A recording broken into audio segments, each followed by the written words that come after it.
Hey.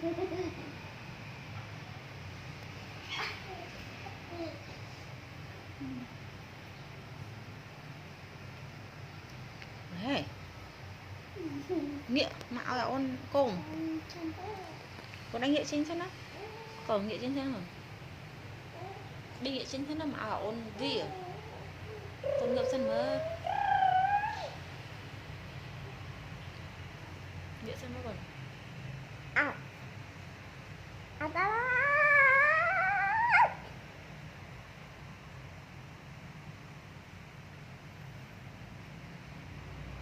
Go.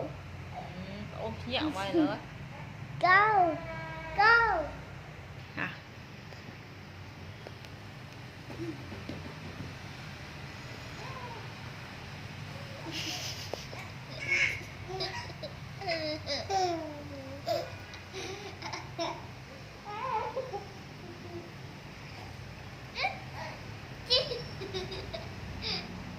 Nghĩa chết thế rồi.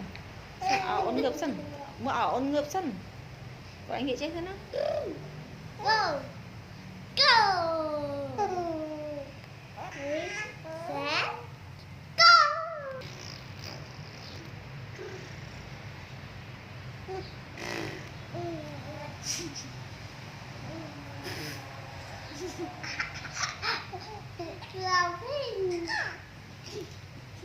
Bạc phường người ta.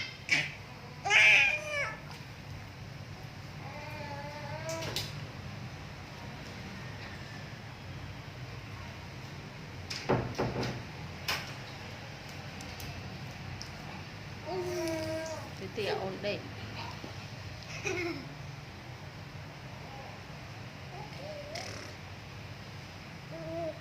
Chụp chụp.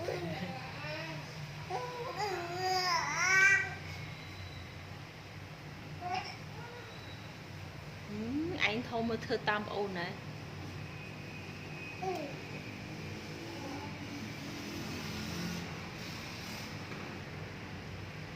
Có mi nhầm đó cô à? Có mi nhầm đó cô à? Cái bên nhầm đó cô đang ngọt lắm mình nhầm. Mà còn anh thông mà cái lên tho đó cái tho đã ôn đó.